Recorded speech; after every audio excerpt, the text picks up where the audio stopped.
দুই নম্বর কাজ, নফল ইবাদত বেশি বেশি করবেন, বেশি বেশি নফল ইবাদত করবেন। কারণ জীবনে যা ফরজ আপনার ছেড়ে গেছে, এই ফরজগুলোর ঘাটতি পূরণ করার দরকার আছে না? এই ফরজের ঘাটতি পূরণ করবেন তো করবেন কি দিয়ে? রসুল বলেছেন নফল দিয়ে করো। কারণ বিশেষ করে রমজান মাসে যদি তোমরা নফল ইবাদত করো, বেশি বেশি নামাজ পড়ো, তারাবি নামাজ পড়ে গিয়ে মসজিদ থেকে পড়ে গিয়ে বাড়িতে গিয়েও যদি তোমরা কিছু নামাজ পড়তে পারো, নফল ইবাদত করতে পারো, তাসবিহ তাহলিল করতে পারো, কোরআনুল কারীম তেলাওয়াত করতে পারো, এই নফল ইবাদতটা ফরজের সমতুল্য হয়ে যায়। সুবহানাল্লাহ।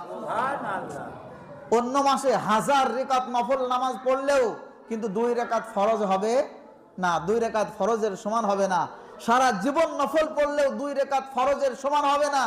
কিন্তু রমজান মাস এমন একটা মাস, ছোট্ট একটা নফল ইবাদত করবা, আল্লাহ পাকের নবী বলেন আমার আল্লাহ ওই নফল ইবাদতটাকে ফরজের সমপর্যায়ে নিয়ে গিয়ে তার আমল নামায় ফরজ ইবাদত করলে যেই নেকি হয়, অতটা নেকি আল্লাহ পাক রব্বুল আলামিন তার আমল নামায় লিখে দেন। সুবহানাল্লাহ।